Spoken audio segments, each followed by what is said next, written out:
Sur ma nouvelle chaîne, Le Monde des Anciens par Samina Italie 2, qui est la suite du Monde des Anciens par Samina Italie. Alors aujourd'hui, on va parler du fondamentalisme religieux. Peu importe l'origine de ce fondamentalisme, ça veut dire peu importe la religion. On va commencer par les chrétiens et puis après on verra les autres. Alors les chrétiens, je sais pas, j'ai vu un post sur internet qui disait que Mahomet, sallallahu alayhi wa sallam, était un faux prophète. Déjà, qui sommes-nous pour savoir s'il est vrai prophète ou faux prophète? Je prends mon exemple. Moi, je suis d'ascendance musulmane. Je n'ai pas pris l'islam pour religion parce que la religion de mon père était chrétienne, donc j'ai pris la religion de mon père. Dans mon église, l'église de Jésus-Christ des Saints des Derniers Jours, il y a beaucoup de gens qui ont une ascendance musulmane comme moi. Et tous autant que nous sommes, on se raccorde pour dire que c'est le Coran qui nous a menés à Jésus-Christ. On le prend, on le laisse, mais c'est une info.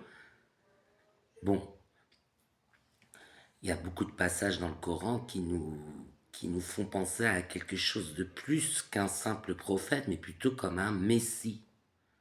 Je vais prendre un exemple simple. Quand dans le Coran il est écrit « Prends cette terre, ô Israël, je te la donne, à toi et à ta postérité », qu'est-ce que vous pensez que ça veut réellement dire? Vous pensez que c'est l'État sioniste et fasciste qui prend cette terre et que Dieu lui donne cette terre? Vous pensez vraiment que c'est ça? Non, non, non, c'est pas ça. C'est plutôt Israël représente la communauté des chrétiens, tout bêtement. Il dit prends cette terre, je te la donne à toi et à ta postérité. Oui, parce que quand on est chrétien, bah, on, on, on obtient une terre promise, bah, peu importe où ça se situe, hein, mais la terre promise des chrétiens, officiellement, c'est la vie éternelle. Officiellement, c'est ça. Mais dans cette vie-là, si on a pour objectif de se marier, de travailler dans tel ou tel domaine, ou de, de tout simplement vivre modestement, si on renonce à la richesse, parfois chrétienne, parce que Dieu a bien dit dans la Bible, c'est moi ou la richesse, c'est Jésus-Christ ou la richesse. Donc la terre promise des chrétiens, elle peut se situer dans cette vie-là, elle peut être là, dans cette vie-là. On finit par l'obtenir si on a la foi, si on est de bons chrétiens. On a la foi, on finit par l'obtenir. La personne qui a fait ce commentaire que Mahomet n'est pas un prophète, enfin est un faux prophète, ne connaît pas le Coran, ne l'a pas étudié. C'est quelqu'un qui a probablement, je l'imagine, je le sais pas par cœur, mais je l'imagine, qui a probablement étudié la littérature anti-islamique, qui a lu tous les livres sur l'islam, sauf le livre qu'il faut lire, le Coran, voilà. Mais sous couvert de politisation aussi, il faut le dire, hein, parce qu'il y a une montée de l'extrême droite en France, se prétend être un bon chrétien en disant ça, alors que non, parce que je vois pas pourquoi une religion abrahamique, l'islam est une religion abrahamique. Les descendants d'Ismaël, ce sont les Arabes. Ismaël, il est dans la Bible, c'est l'ancêtre des Arabes. Donc, les promesses que Dieu a fait à Abraham, Dieu va les accomplir. C'est pas parce que il a décidé de prendre sa communauté et d'en faire une religion dans le Coran que Dieu a oublié les descendants d'Ismaël ou les descendants d'Israël. Il n'a oublié aucun descendant. Ils sont tous des, des brebis du Seigneur. Voilà. Donc ça, c'est de l'extrémisme religieux. C'est tout simplement des gens qui ne veulent pas comprendre autre chose que ce qu'on leur a appris à croire. Et pourtant, les musulmans également ont tendance à croire ce qu'on leur apprend à croire. Parce que si vous regardez bien, ils pensent que le Coran rétablit la tradition qui a été falsifiée par les juifs et les chrétiens. Bon, ce serait magnifique si c'était comme ça. J'aimerais beaucoup. Mais malheureusement, on le sait quand on prend un texte même, la Bible hébraïque par exemple, ou l'Évangile, ou enfin bref, au sein d'un même texte, la Bible hébraïque, on va dire, il peut y avoir des contradictions. Donc je ne vois pas pourquoi le Coran échapperait à cette règle. Et de toute façon, on sait très bien, il y a plusieurs versions du Coran. Donc, bien que l'objectif soit noble de rétablir la tradition, ce serait magnifique, mais c'est pas comme ça. Puisque au Moyen Âge, on lisait un Coran qui est différent de celui qu'on lit aujourd'hui, puisque on a décidé au bout d'un moment de retirer certaines sourates qui étaient dites sataniques et d'ajouter d'autres sourates qui avaient été perdues et qu'on a retrouvées plus tard. Donc, quelle sourate est satanique? Ce sont des philosophes musulmans qui se sont penchés sur la question. Pas des historiens, quoi. C'était pas des historiens. Donc, historiquement, on ne peut pas savoir quelles sont les sourates qui viennent vraiment de Dieu et celles qui viennent des hommes, celles qui viennent du diable. On ne peut pas savoir. Elles sont toutes là. Eh ben, faut les prendre. Dans mon église, moi, on dit qu'il faut pardonner à Dieu les imperfections qu'il y a dans les Écritures. Oui, c'est à Dieu qu'il faut pardonner. C'est Dieu qui essaie de nous transmettre un message, et ce sont les hommes qui font exprès, même des fois. Des fois, c'est des accidents, c'est les copistes qui se trompent. Avant l'invention de l'écriture, de l'imprimerie, Gutenberg. Mais avant ça, on copiait à la main. Et des fois, ils se trompent.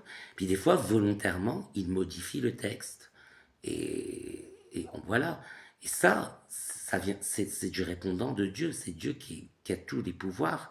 C'est à lui de tout faire de faire en sorte qu'on ait le texte dans son intégralité déjà. Parce qu'en général, on enlève des parties, on rajoute des parties. C'est assez compliqué. Mais si on n'a pas toute la vérité, c'est Dieu qui a choisi de nous mettre un texte imparfait pour voir notre réaction. Si on pardonne les imperfections, se disant que la foi vient du cœur, et c'est ça la véritable foi, elle vient du cœur. Si on pardonne les imperfections, se disant que la véritable foi vient du cœur, et qu'on essaie de comprendre malgré tout, en fonction de ce qu'on a, et qu'on développe un peu l'esprit critique, parce qu'il le faut pour lire les Écritures, il faut un esprit critique, on ne peut pas tout gober. Mais voilà, bah, si on fait ce pardon, bah, Dieu il nous pardonne à nous aussi nos imperfections, parce que c'est une grande démarche de foi d'accepter les contradictions qu'il y a dans un même texte. Et le Coran n'échappe pas à cette règle. Quant aux sionistes, bah, écoutez, les sionistes, j'ose même pas en parler, mais quand on voulait, avant qu'on le crée, quand on voulait créer l'État d'Israël, les juifs orthodoxes s'y opposaient. Ils voulaient qu'on attende le retour de Machiar. Enfin, l'arrivée de Machiar, pardon, le retour. Vous voyez, je suis déjà dans la foi chrétienne, mais bon, voilà. Bon, l'arrivée de Machiar. Vous voulez qu'on attende l'arrivée de Machiar pour pour retourner en Israël. Euh, donc, ils s'opposaient. Et puis, il y avait beaucoup de juifs libéraux aussi, des libéraux. Euh, donc, les juifs orthodoxes considéraient que la démarche libérale n'était pas sérieuse, puisque c'était beaucoup de reconversions. Et oui, c'était pas des vrais juifs, c'était des reconvertis la plupart. Beaucoup de reconversions, qui avaient des mariages entre chrétiens, musulmans, entre juifs, musulmans, entre chrétiens, juifs, entre musulmans, chrétiens, entre musulmans, juifs, etc., etc. Beaucoup de mariages comme ça, et on leur donnait une ketouba, bah, cependant, c'était pas très sérieux puisqu'ils sont restés libéraux. Donc la synagogue, voilà quoi, ciao ciao. Et la pratique du judaïsme, voilà, ciao ciao. Et puis bon, c'était pas très sérieux. Donc les orthodoxes s'opposaient euh, au judaïsme libéral. Ils considéraient que c'était pas le véritable judaïsme. Non pas que la façon de croire est mauvaise, hein, c'est pas la façon de croire, c'est le sérieux des gens qui pratiquaient ce judaïsme. Ils n'étaient pas sérieux, selon eux. Donc, l'État d'Israël, c'est quoi aujourd'hui?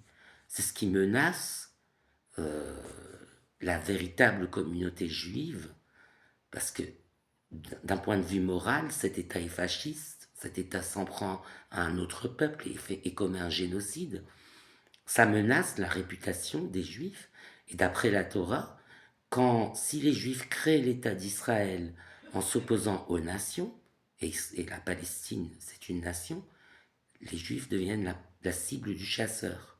Donc, voilà, les véritables Juifs sont religieux.